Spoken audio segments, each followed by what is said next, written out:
काल अयोध्या स्थित काल कुलालय में आप सबका हार्दिक स्वागत है।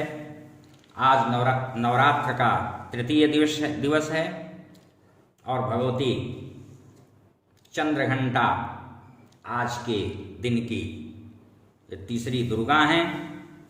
तो पहले हम लोग मंगलाशंसा कर लें, उसके बाद बात आगे बढ़ाते हैं। और यही मंगलाचरण ही इनका ध्यान भी है।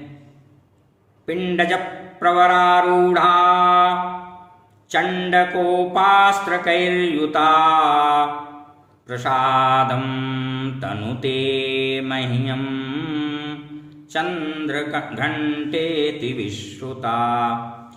प्रसादं तनुते मह्यं चंद्रघंटेति विश्रुता। भगवती चंद्रघंटा दुर्गा जी की तीसरी शक्ति का नाम है। यह प्रकृति के आह्लादक सौंदर्य को अभिव्यक्ति प्रदान करती हैं, अमृत स्वरूपिणी हैं और नवरात्रि साधना पर्व के तृतीय दिवस को दुर्गा के इसी श्री विग्रह का पूजन आराधन जनमानस करता है। शुभ, शक्ति, शांति और शिवता की ये देवी हैं, यानी कल्याण प्रदान करने वाली हैं। चूंकि इनके भाल प्रदेश पर अर्धचंद्र विराजमान हैं, इस कारण से इन्हें चंद्रघंटा देवी के नाम से जाना जाता है। इनके शरीर का रंग सुवर्ण के सदृश देदीप्यमान है, दमक रहा है और इनकी 10 भुजाएं हैं।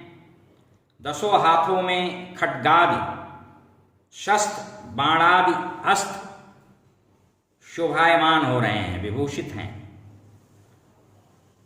सिंह के वाहन पर विराजमान हैं। इनकी मुद्रा हमेशा युद्ध द्वंद्व के लिए उद्यत रहती है। इनके घंटे की सी भयानक चंडध्वनि से अत्याचारी धनुष दानव दैत्य राक्षस सदैव प्रकंपित होते रहते हैं। नवरात्र के इस सिद्ध साधना पुण्य पर्व में तीसरे दिन दुर्गा के इस तृतीय स्वरूप की उपासना का अत्यधिक महत्व है।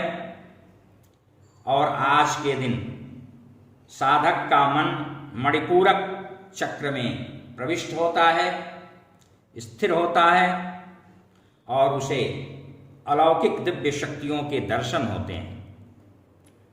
तरह तरह की सुगंधियों का उसे अनुभव होता है, जो योग सिद्ध साधक क्रमशः मूलाधार चक्र और मणिपूरक चक्र से होता हुआ, स्वाधिष्ठान चक्र से होता हुआ मणिपूरक चक्र में प्रवेश करता है, तो उसको अनेक प्रकार की ध्वनियां भी सुनाई देने लगती हैं और सुगंध भी, उसको सुगंध का भी घ्राणेन्द्रिय से अनुभव होने लगता है। यह एक ऐसा पल होता है, एक ऐसा समय होता है जब साधक को बहुत सावधानी पूर्वक अपनी साधना में सुरत रहते हुए सतत उदग्र होना पड़ता है। इनकी कृपा से सारी पाप बाधाएं विनष्ट हो जाती हैं और आराधना का सत्य फल प्रसूत होने लगता है। हमेशा इनकी मुद्रा युद्ध के लिए अभिमुख रहती है। साधकों के, भक्तों के कष्टों से लड़ करके उनका आत्यंतिक और शीघ्र निवारण करने में भगवती कृपालु हैं। इनका वाहन सिंह है इसलिए मानो सिंह वाहन इस बात का प्रतीक है कि इनके उपासक को सिंह के समान पराक्रमी और निर्भय होना चाहिए, और इनकी साधना करते करते निरंतर अनवरत वह निर्भय हो भी जाता है। इनके घंटे की ध्वनि प्रेत बाधा से साधकों की रक्षा करती है, और इनका ध्यान करने के साथ साथ घंटे की ध्वनि निकल करके और साधकों निनादित हो करके साधकों के भय का परित्राण करती है। दुष्टों का दमन विनाश करने में ये देवी सदैव तत्पर रहती हैं, उद्यत रहती हैं। इनकी आराधना से प्राप्त होने वाला एक बहुत बड़ा जो सद्गुण है वह है सौम्यता, विनम्रता, वीरता, निर्भयता इत्यादि। साधक के मुख, नेत्र, काया में कांति गुण की वृद्धि होती है। स्वर में दिव्य अलौकिक माधुर्य का समावेश, सम्मोहन होता है, और इनके साधक के दर्शन मात्र से समाज को, व्यक्ति को शांति और सुख की अनुभूति होती है। इनके साधक के शरीर से दिव्य प्रकाश युक्त परमाणुओं का, सूक्ष्म परमाणुओं का अदृश्य विकिरण होता रहता है। कुछ ऐसी भी चमत्कारिक, अलौकिक, अद्भुत दिव्य क्रियाएं होती रहती हैं जो अन्यों को अपने चर्म चक्षुओं से दृष्टिगत नहीं होती हैं, लेकिन साधक के संपर्क में आने पर साधक यदि चाहता है तो उन अलौकिक, विस्मय विमुग्ध करने वाले गुणों को, उन गुणों से का अनुभव करा करके, वो भी भली भांति अनुभव करा करके अगले को अपने साधना की, अपने इष्ट की कृपा की प्रामाणिक प्रतीत करा देता है।